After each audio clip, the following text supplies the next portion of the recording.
नमस्ते बच्चों। आज हम बीएड सेकंड ईयर में हिंदी भाषा शिक्षण के अंतर्गत हिंदी भाषा शिक्षण में मूल्यांकन के टॉपिक पर हम अध्ययन करेंगे, जिसमें मुख्य रूप से हिंदी भाषा शिक्षण में मूल्यांकन को कई रूपों में समझाया गया है। कई विद्वानों ने इस पर डेफिनेशन दी है।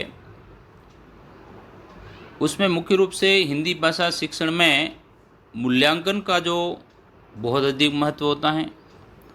भाषा शिक्षण में हम जिन उद्देश्यों को लेकर चलते हैं उनकी प्राप्ति हुई या नहीं हुई, यह पता लगाने के लिए मूल्यांकन का सहारा लिया जाता है। मूल्यांकन विद्यार्थियों के संज्ञानात्मक, भावात्मक एवं मनोप्रेरित क्षेत्र को परखने के लिए निरंतर चलने वाली एक प्रक्रिया होती है, जिसके द्वारा अधिगम परिस्थितियों तथा सीखने के अनुभवों के लिए प्रस्तुत की जाने वाली सभी विधियों, प्रविधियों, इन सब की उपादेयता की जांच भी की जाती है। अब हम इसकी डेफिनेशन देखें तो कई विद्वानों ने इसकी डेफिनेशन दी है।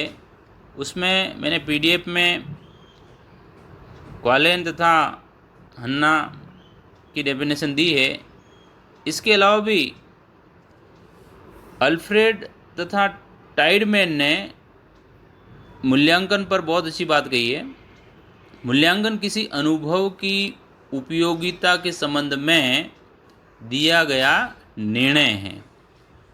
इसको एक बार रिवाइज कर रहा हूँ मैं, आप इसको सुने ध्यान से। मूल्यांकन किसी अनुभव की उपयोगिता के संबंध में दिया गया निर्णय है। दूसरी डेफिनेशन वेल्से ने दी है।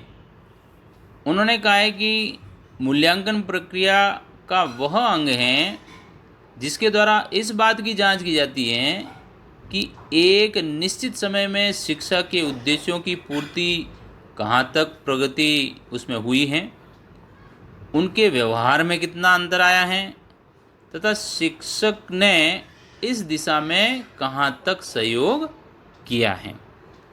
तो बच्चों, हम मूल्यांकन को एक लाइन में समझने का प्रयास करें तो हम देखेंगे कि मूल्यांकन किसी वस्तु, कार्य, पद्धति व सहायक सामग्री के संबंध में दिया गया एक निर्णय है।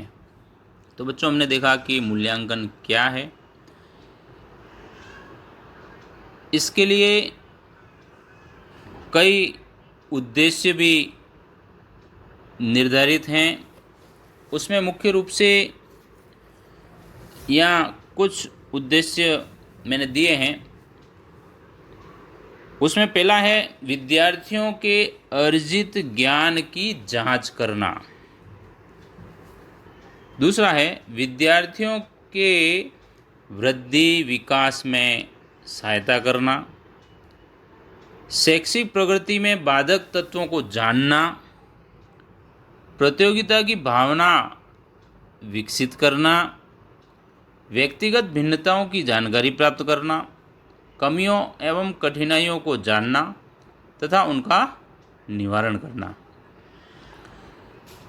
उसके बाद में विद्यार्थियों के अधिगम प्रक्रिया हेतु विद्यार्थियों को प्रेरित करना। और इन सब उद्देश्यों को ध्यान में रखकर मूल्यांकन की प्रक्रिया की जाती है। तो बच्चों, हमने समझा कि मूल्यांकन के जो एम्स हैं वो इस प्रकार से होंगे। उसमें हम इसको समझने का और प्रयास करें तो हम ये पाएंगे कि शिक्षकों की कुशलता तथा सफलता के विषय में एक निश्चित मत जो होता है वो मूल्यांकन प्रक्रिया को दर्शाता है। उसमें छात्रों को अधिक परिश्रम तथा लगन के साथ अध्ययन करने को भी प्रेरणा मिलती है। अध्यापकों को छात्रों के उपचारात्मक शिक्षण के लिए भी इससे मार्गदर्शन प्राप्त होता है। तो बच्चों, हमने ये देखा कि मूल्यांकन के जो मुख्य रूप से उद्देश्य हैं, उन उद्देश्यों से किस प्रकार से बच्चे का मूल्यांकन, उसके द्वारा की गई गतिविधि को किस तरह से मूल्यांकन उसका किया जाए। अब हम देखेंगे मूल्यांकन की आवश्यकता एवं कार्य। तो इसमें मुख्य रूप से इसकी सहायता से शिक्षक एवं अभिभावक बच्चों की अभिरुचि, क्षमता, योग्यता, सामर्थ्य तथा कमियों को जानने का जो मुख्य स्रोत है बच्चों, वह है मूल्यांकन, तथा बच्चों को सही दिशा निर्देश दे सकते हैं। उसकी आवश्यकता एवं कार्य को भी इस आरेख के द्वारा मैंने समझाने का आपको प्रयास किया है। इसको अपनी नोटबुक में भी उतारें और इसको व्यवस्थित रूप से आप लोग याद करें। उसमें मूल्यांकन की आवश्यकता एवं कार्य मुख्य रूप से उचित शैक्षिक निर्णय लेने के लिए अत्यंत आवश्यक होता है। मूल्यांकन जो होता है, उसके बाद शिक्षण के उद्देश्यों को प्राप्त करने के लिए इसकी सीमा से भी परिचय आवश्यक है। शिक्षण प्रक्रिया के उद्देश्यों को स्पष्ट करता है। विद्यार्थियों को अध्ययन के लिए प्रोत्साहित करता है। अध्यापक की प्रभावशीलता को भी मूल्यांकन जो होता है वो प्रोत्साहित करता है। उसके बाद अध्यापक की प्रभावशीलता को भी इससे प्रस्तुत किया जाता है। मूल्यांकन से प्राप्त अंक तालिका के आधार पर पाठ्यचर्या, शिक्षण विधियों तथा शिक्षण सहायक सामग्री आदि में आवश्यक परिवर्तन और परिवर्धन और संशोधन भी किया जा सकता है।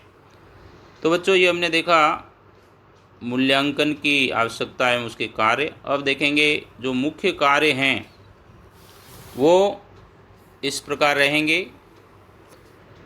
उसमें मुख्य रूप से साफल्य निर्धारण, निदानात्मक कार्य और पूर्व कथन कार्य और अन्य कार्य भी मैंने इसमें दिए हैं। तो साफल्य कार्य में व्यक्ति की स्थिति और परिणाम का ज्ञान हो जाएगा। निदानात्मक में छात्रों की कमजोरियों और जो कठिनाइयाँ आ रही हैं उनको ज्ञात करने का कार्य हो जाएगा। उसके बाद में पूर्व कथन में वर्तमान स्थिति को जानकर भविष्य की कार्यक्षमता के संबंध में अनुमान इसमें लगाया जा सकता है। अन्य कार्यों में तुलना करना, वर्गीकरण करना और शोधात्मक जो कार्य होते हैं, इस तरह से मूल्यांकन के कार्य हमने देखे।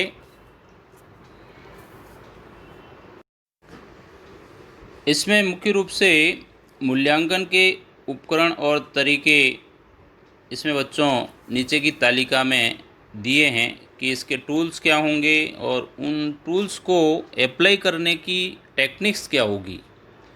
तो बच्चों, हम देखते हैं कि मूल्यांकन प्रक्रिया में साक्ष्यों को जुटाना एक आवश्यकता तथा चुनौतियाँ दोनों ही है। चुनौती भी रहेगी और इसकी आवश्यकता भी है। साक्ष्य इकट्ठे करने के लिए उपकरणों यानी कि टूल्स, तरीके यानी कि टेक्निक्स के उपयोग की पहचान इस प्रकार की जाएगी। इसमें बच्चों देखें, उपकरण जो हैं, टूल्स हमारे, जैसे प्रश्न है यानी कि प्रश्नावली बनाएंगे तो टेक्निक हम परीक्षा, एग्ज़ाम बच्चों का हमको लेना पड़ेगा। अवलोकन जो है वो दत्त कार्य के द्वारा किया जाएगा। परीक्षण जो है प्रतियोगिताएं हम कराएंगे तो उससे परीक्षण सफल होगा। संचित अभिलेख हैं तो इसके लिए परियोजना बनानी पड़ेगी। पोर्टफोलियो के लिए समूह चर्चा करनी पड़ेगी। विषय विशेष के लिए वाद विवाद हमको करवाना पड़ेगा। साक्षात्कार के लिए श्रुति लेख या व्याकरण दक्षता के लिए हम श्रुति लेख का आयोजन करवा सकते हैं। अनुसूची के लिए प्रदर्शन जो विषय आधारित होगी, और निर्धारण मापनी जो है रचनात्मक कार्य प्रदत्त होगी। और इस तरह से समाज मिति भी हम टूल्स ले सकते हैं। तो बच्चों, इस प्रकार हमने यह देखा कि एक आदर्श शिक्षक जो होता है वो भाषा एवं अन्य विषयों में उपकरण एवं तरीकों की सहायता से विद्यार्थियों का मूल्यांकन कर सकता है। तो बच्चों, आज के टॉपिक में हमने मूल्यांकन के बारे में पढ़ा। इसको आप अपनी कॉपी में नोट्स बनाएं, नोट करें और याद करें। और बच्चों, हम जल्दी ही अगले वीडियो में मिलेंगे। आज के लिए बस इतना ही। धन्यवाद।